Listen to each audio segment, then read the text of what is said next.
Hello दोस्तों, मैं हूं उदय रंजन और इंटेंजस इंडिया के चैनल पे आप सबका स्वागत करता हूं। तो यहां से आज हम लोग उत्तम वैल्यू स्टील के बारे में देखेंगे। तो यहां से देखिए, मैं आपको यहां आपके सामने ये चार्ट ओपन हुआ है। तो इसमें मैं आपको सारा डिटेल बताऊंगा। पहले हम लोग इसका फंडामेंटल एनालिसिस कर लेते हैं और उसके बाद मैं आपको टेक्निकल बताऊँगा कि इसमें कैसे हम लोग को तेज़ी यहाँ पर नज़र आ रहा है।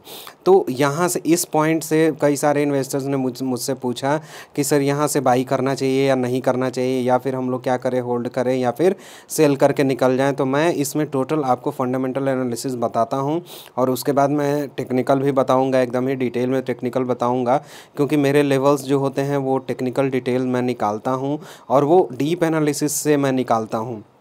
तो वो चीज़ मैं आपको यहाँ बताने वाला हूँ।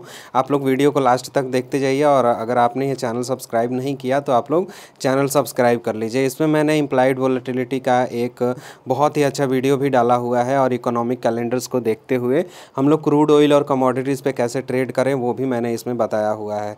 तो मेरा चैनल आप लोग एक बार विजिट कर लीजिए, उसमें से आपको जो भी अच्छा लगे वीडियोज़ आप लोग उसको देख सकते हैं और चैनल सब्सक्राइब कर सकते हैं। तो चलिए मैं उत्तम वैल्यू स्टील का ये वीडियो स्टार्ट करता हूँ।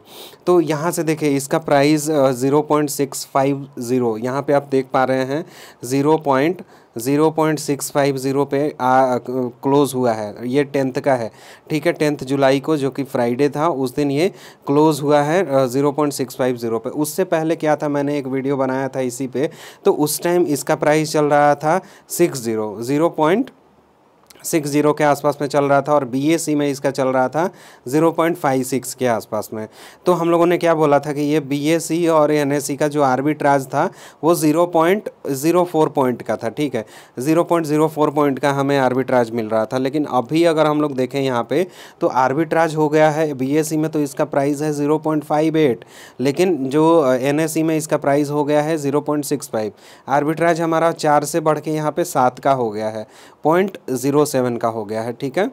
तो यहाँ से आप लोग देख सकते हैं कि इसमें आर्बिट्राज अपॉर्चुनिटी भी बढ़ रहा है और साथ ही साथ इसमें वॉल्यूम भी बढ़ रहा है। देखिए, वॉल्यूम जो BSE में है वो 6 लाख के आसपास में है, 6,85,000 के आसपास में है, इसमें वॉल्यूम BSE में है ये। और उसके बाद अगर हम लोग NSE में आए तो NSE में हमारा 8 करोड़ 92 लैक्स है, 8 करोड़ 92 लैक्स 68,000 के आसपास में इसका NSE में वॉल्यूम है। तो यहाँ से देखिए, वॉल्यूम तो बढ़ रहा है, वॉल्यूम में थोड़ा सा डिफरेंस है। और जो BSE में है, BSE में ये मतलब मैंने जब भी वीडियो बनाया था, पहला वीडियो, तो ये लोअर सर्किट पे था, ये यहाँ पे था, आप लोग देख पा रहे हैं, मैं आपको दिखा देता हूँ, ये यहाँ पे था, लोअर सर्किट पे था। और उसके बाद उसी दिन मैंने बताया था कि इसमें बहुत ही अच्छा तेज़ी का संकेत दिख रहा है। तो वहाँ से क्या हुआ, एक ही दिन में उसमें अपर सर्किट लगना स्टार्ट हुआ। मैं इस शेयर को एक अलग से शेयर से मैं कंपैरिजन करना चाहता हूं। एक आलोक इंडस्ट्रीज़ है, ठीक है, आलोक इंडस्ट्रीज़ पे भी मैंने वीडियो बनाया हुआ है और उसमें भी मैंने बोला हुआ है कि तेज़ी के संकेत दिख रहे हैं। तो देखिए, आलोक इंडस्ट्री में पे मैं क्यों पॉजिटिव हूं, क्योंकि देखिए UBSL क्या है, UBSL में लोअर सर्किट था और 10th को इसमें अपर सर्किट लगा, और ये सारे जो शेयर्स हैं एक ही साथ चलते हैं। आलोक इंडस्ट्रीज़ हो गया, आरकॉम हो गया, और ये सारे स्टॉक हो गए, तो वो एक साथ चलते हैं। तो अगर इसमें UBSL में अगर सर्किट लग रहा है अपर सर्किट, तो आलोक इंडस्ट्रीज़ में 90% चांस है कि अगले 2 दिनों में इसमें भी अपर सर्किट देखने को मिलेगा। हालांकि ये लोअर सर्किट पे ट्रेड कर रहा है अभी। तो चलिए, इसमें मैं एक एनालिसिस करता हूँ, स्वॉट एनालिसिस जिसको बोलते हैं, ठीक है। स्ट्रेंथ होता है S से, W से वीकनेस होता है, फिर O से अपॉर्चुनिटी होता है, और T से फिर थ्रेटनेस होता है। मतलब इसमें कोई कोई ऐसा पॉइंट तो नहीं है जिसके चलते ये कंपनी वो मतलब नीचे जा सकती है। तो चलिए, स्ट्रेंथ इसका बताता हूँ मैं आपको। तो स्ट्रेंथ पे आते हैं हम लोग, इसका MACD पहले देखते हैं हम लोग। तो MACD क्या है, देखिए यहाँ से मैं आपको लगा देता हूँ, ये MACD अगर मैं यहाँ से लगा दूँ, MACD,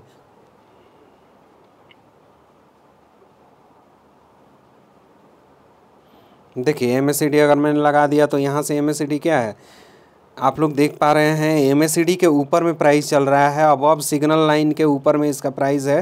तो MACD जो क्रॉस ओवर है उसके, ये सिग्नल लाइन के ऊपर चल रहा है इसका प्राइस। तो ये एक पॉजिटिव पॉइंट है, यहाँ से एक पॉजिटिव पॉइंट मैंने ले लिया MACD का। उसके बाद प्रोमोटर्स का जो प्लेज है वो ज़ीरो है, प्रोमोटर्स प्लेज जिसको बोलते हैं, प्रोमोटर्स प्लेज वो हमारा ज़ीरो है। तो ये एक बहुत ही अच्छा पॉजिटिव पॉइंट है। स्टॉक ने 20% का 1 मंथ में रिटर्न दिया है, ठीक है, 1 मंथ में इसने रिटर्न दिया है 20% का। तो ये भी एक बहुत ही पॉजिटिव न्यूज़ है इसके लिए। और चलते हैं अभी वीकनेस पे। अगर इसका हम लोगों ने स्ट्रेंथ देखा तो वीकनेस भी हम लोग को देखना पड़ेगा। तो ये क्या हुआ है, इस बार का जो रिजल्ट आया था उसमें नेट प्रॉफिट जो है, ठीक है, नेट प्रॉफिट इसका डिक्लाइन हुआ है क्वार्टर ऑन क्वार्टर बेसिस पे। तो ये हमारे लिए एक नेगेटिव पॉइंट होगा शायद, इसलिए इसमें लोअर सर्किट ये लग रहा था। उसके बाद इसका जो इसका असेट्स है आरओए, जिसमें आरओए रिटर्न ऑन जो असेट्स है उस पर थोड़ा सा ये डिक्लाइन करना स्टार्ट किया है और ये थोड़ा नीचे आया हुआ है। तो यही से सिर्फ मतलब 1 2 3 मतलब इसका जो नेगेटिव पॉइंट है वो मैंने बताया आपको। बुक वैल्यू इसका पर शेयर जो है, जिसको हम लोग बुक वैल्यू भी बोलते हैं, तो वो भी 2 ईयर्स से इसका थोड़ा कम हो रहा है। तो उससे कोई फ़र्क नहीं पड़ता है, वो थोड़ा लॉन्ग टर्म का हो गया। तो हम लोग अगर एक लॉन्ग टर्म इन्वेस्टर हैं तो हमें आगे का सोचना है, पीछे का नहीं सोचना। पीछे का तो देखिए यहाँ पे आप लोग देख पा रहे हैं कि पीछे कैसे इसमें ये सर्किट लग रहा था, डाउन सर्किट, ये सब तो डाउन सर्किट, एक दिन अपर सर्किट। तो ऐसा नहीं करना है। अभी क्या फंडामेंटल टोटल चेंज हो चुका है। और अगर हम लोग यहाँ से देखें तो इसका मैं अगर अपॉर्चुनिटी इसमें बताऊँ तो इसका जो ब्रेकआउट है ये हम लोग का ब्रेकआउट है। तो यहाँ से इसको ब्रेकआउट करके ये कंपनी ऊपर की तरफ गई है, तो इसका मतलब ये और भी ऊपर जाने का कैपेसिटी रखती है। तो उसके बाद ये हो गया हमारा पॉजिटिव ब्रेकआउट हुआ है उसका। और फिर उसके बाद जो हाईएस्ट रिकवरी जो 52 वीक में मतलब 1 ईयर में इसका जो हाईएस्ट रिकवरी है, उसने हाईएस्ट रिकवरी यहाँ पे बना के दिया है आपको। उसके बाद हाई वॉल्यूम है, वॉल्यूम के साथ बढ़ रहा है। फिर उसके बाद हाई गेन भी दिया है इसने। उसके बाद आरएसआई जो इसका इंडिकेट कर रहा है वो प्राइस का स्ट्रेंथ इंडिकेट कर रहा है। और इसका जो प्राइस बाई अर्निंग रेशियो है वो भी बहुत कम है। तो प्राइस बाई, जिसको हम लोग पीई बोलते हैं, वो रेशियो बहुत ही कम है इसमें। तो आप लोग इसको आराम से बाई कर सकते हैं, ये आपको सस्ते में मिलेगा। उसके बाद मैं आपको बताता हूँ यहाँ से जो थ्रेड्स हैं, थ्रेड्स इसमें कुछ भी नहीं है। जो जिसमें शॉर्ट एनालिसिस में जो टी आता है उसको हम लोग थ्रेड्स बोलते हैं। तो थ्रेड्स इसमें कुछ भी नहीं है। तो ये मतलब एकदम ही पॉजिटिव न्यूज़ है इन्वेस्टर्स के लिए। तो इसको हम लोग आराम से बाई कर सकते हैं, ये बहुत ही अच्छा रहेगा आपका लॉन्ग टर्म में जाके। तो चलिए, ये तो हो गया हमारा टोटल फंडामेंटल एनालिसिस। और मैं अभी देखता हूँ ये टेक्निकल एनालिसिस थोड़ा इसमें बता देता हूँ, आप लोग भी यहाँ से देख सकते हैं। तो जो हमारा MACD है, MACD जो सिग्नल लाइन नीचे था और MACD का जो प्राइस था वो ऊपर था। तो ये बहुत ही पॉजिटिव होता है। और यहाँ से मार्केट इसका ऊपर जाने का यहाँ से ये चांसेस रखता है। तो जब भी ये सिग्नल लाइन मतलब थोड़ा ऊपर की तरफ जाने लगती है तो ये पॉजिटिव हमारा यहाँ से न्यूज़ होता है। तो यहाँ पे आप लोग देख सकते हैं कि सिग्नल लाइन ये प्राइस ऊपर है और सिग्नल लाइन नीचे है। तो सिग्नल लाइन जैसे ऊपर की तरफ चलते जाएगा प्राइस से, तो ये और भी ज़्यादा पॉजिटिव होते जाएगा। तो इसमें अगर आपको कुछ भी डाउट आता है ये उत्तम वैल्यू स्टील्स में, तो इसके शेयर्स प्राइस पे या फिर कुछ भी अगर आपको पूछना होता है तो आप लोग मुझे कमेंट कर दीजिए। और दूसरे भी शेयर्स पे अगर आपको व्यू जानना है तो उसका नाम कमेंट बॉक्स में लिख दीजिए, मैं उस पर वीडियो बनाऊँगा और वहाँ से मैं आपको इसका टोटल एनालिसिस बता दूंगा किसी भी शेयर्स का। तो इंटेंजर्स इंडिया के चैनल पे विज़िट करने के लिए बहुत बहुत धन्यवाद। और आप लोग एक बार मेरा चैनल जाके और उसमें का सारा वीडियोस आप लोग देख लीजिए। अगर आपको अच्छा लगे तो चैनल सब्सक्राइब कर लीजिएगा। थैंक यू दोस्तों।